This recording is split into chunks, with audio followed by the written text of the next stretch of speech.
Some of the most common ways that people tell you to make chord progressions simpler and ignore some of the chords that are in the song are actually going to work against you if you just apply them without thinking about what is going on in the music. So in this video, I'm going to talk about how that works. I'm going to give you examples of how you should think about it, but also some of the places where it doesn't really work if you're too crude in your analysis. And this is something you want to have in your playing, not only to make songs easier to play on, but also because you want to have different approaches throughout a solo so that your solo sounds different in one chorus from the next. My name is Larsen. Learn jazz, make music. The most famous rule is probably that if you come across a 2-5, then you can ignore the 2 chord and then just play the 5 chord. And that's a rule that actually works in a lot of cases, but sometimes it looks like a 2-5, but it isn't really a 2-5. And if you use that rule there, then it's gonna give you some really awkward progressions that are very difficult to improvise over and doesn't really sound like the music, as you'll see in some later examples. So there you wanna be aware of what is going on. You wanna be aware if this is really a 2-5 and if you should treat it like that. And that's about just learning a little bit of theory. And learning a little bit of theory can actually take you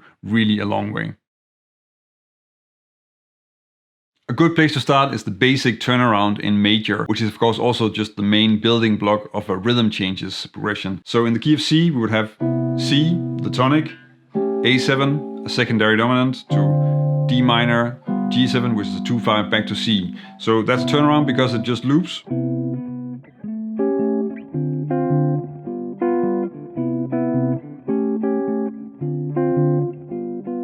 Another really common variation of that would be to, instead of having the secondary dominant, the A7, you'll have an A minor 7, so a 6 chord, and then D minor to G7.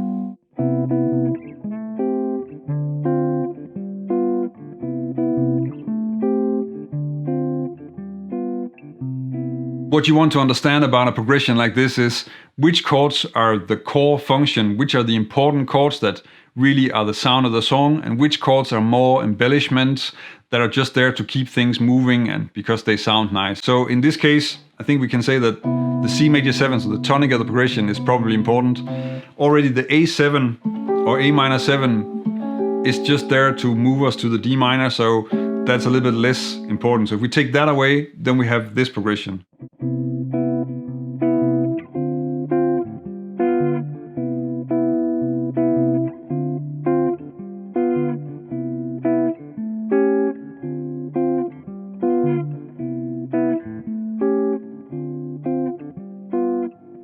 So you can hear how the A7 or A minor 7 is not that important, and actually the same kind of goes for the D minor 7. So in that case, now we just have the turnaround, and instead of playing C to D minor 7, I'm just going to play C to G7.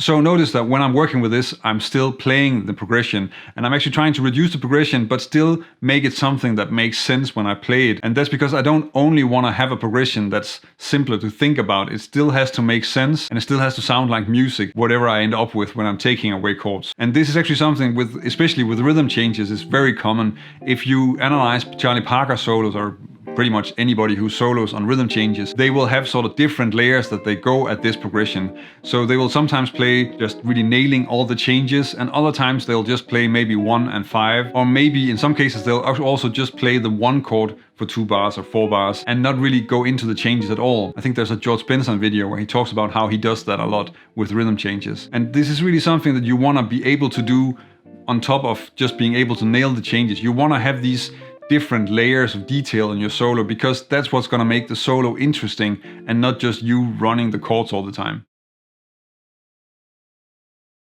With the turnaround, then the 2-5 rule works really well. So I am reducing D minor 7 to G7 to just G7, and the basic turnaround is really reduced down to just being tonic dominant, so C major to G7. But sometimes the 2 chord, or what appears to be a 2-5, isn't really a 2-5, and that's what you need to be aware of. So one common example of that would be where you have a 2-5, but actually what's happening is that it's not a 2 chord, it's a 1 chord. It's a minor chord, and we are just playing minor using a 2-5 to create that sound. An example of that could be Wes Montgomery's 4 and 6, where we have like this constant G minor 7, C7, but really that song is just Summertime reharmonized in G minor. Another example would be Herbie Hancock's Chameleon, which is also just really like a modal tune using B flat minor and E flat 7, and it's clearly in B flat minor. So in cases like that, you need to focus on the minor chord. That's the important chord in that progression. And you can also really tell if you listen to people soloing. If you check out Wes soloing on 4 and 6, he's not thinking G minor 7, C7 or just C7.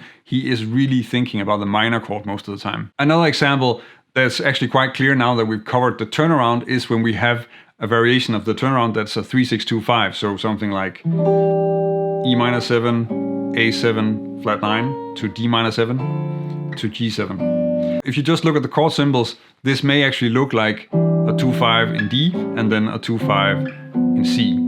But it is, of course, coming out of C to A to D minor to G. It's a variation on that. It's really a progression in C. And the important thing on the E minor A7 is in fact that it's a tonic chord.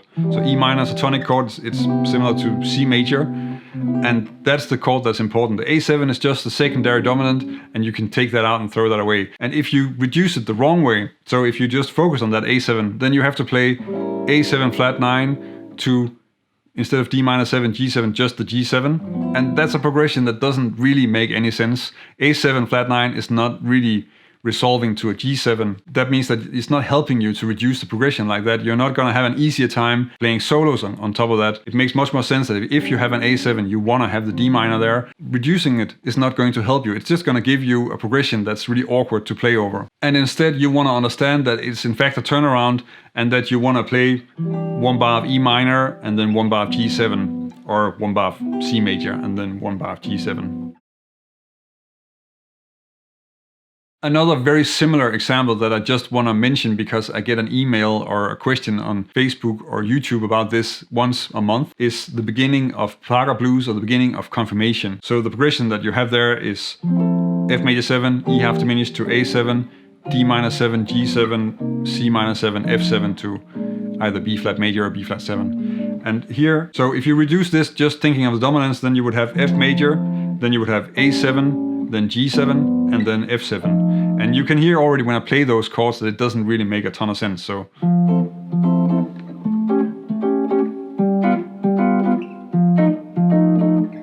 you kind of want to reduce that in a different way that makes a little bit more sense and gives you something to work with. And the way to do that is to say, well, the first chord is definitely tonic, so F major 7 is good. And then instead of the E half diminished A7, you probably want to play the A7.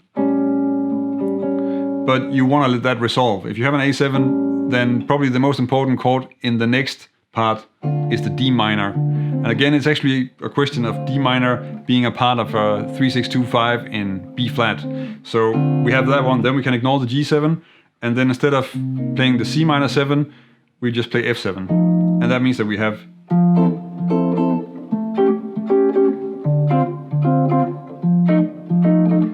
and you can already hear that that makes a lot more sense. So in that way, that reduction is going to give you a progression that's easier to play on, that you can hear, and that will actually make sense when you're playing the lines.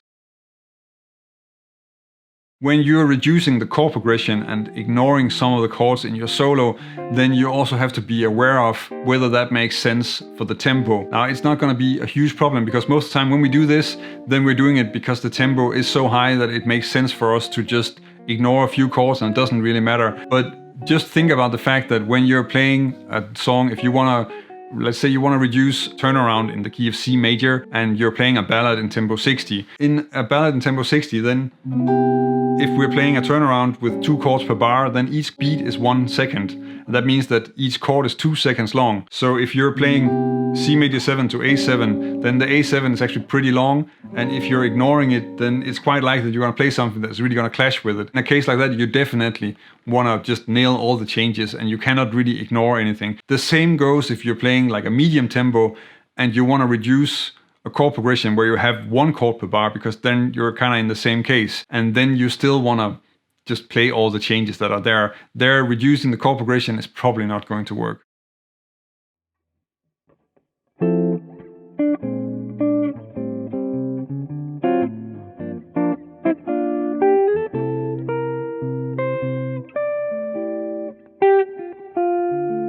There are a few other chord progressions that can be reduced quite easily that you want to be aware of, also just because they're very common. One of those is really what you find in the two most common harmonizations of Have You Met Miss Jones? Because usually you'll find that that song is beginning with either F major to B flat 7 to A minor to D7 flat 9, or it's going F major for one bar and then F sharp diminished and then to G minor. And this is really just the same thing reharmonized. And of course the F sharp diminished is really just a D7 flat 9. So that's the same chord. And this is a very common progression. You will have that in Have You Met Miss Jones, in It Could Happen to You, in There'll Never Be Another You. It's all over the place. And it's very good to just recognize what is really going on with that progression and how to play it with 2 chords instead of 4 chords when you're soloing. Another progression that you're probably going to come across is just really a way of embellishing 2 bars of tonic chord in a major key. This happens in, for instance, My Romance, where you have B flat to C minor to D minor to D flat diminished and then back to C minor. So really what's happening here is just 2 bars of B flat major. And the other chords, so on the weak part of the bar we have a C minor, which is sort of this really neutral sounding passing chord.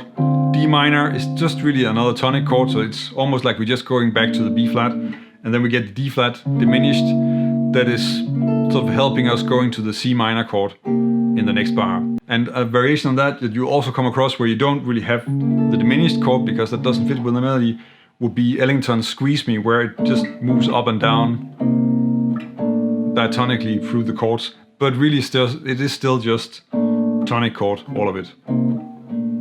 If you know an example of a progression that's really easy to reduce and that's really practical to know that I didn't talk about in this video, then let me know in the comments. As you can tell, when I'm working with this, then I'm really thinking from the music, from the entire piece of music that I'm trying to play, and I'm trying to come up with something that still works with the piece of music. So I'm really thinking in functional harmony and trying to understand the song from the key that song is in. If you want to see a video where I'm talking about the advantages of thinking like this and how you get started working with this type of theory, then check out this video.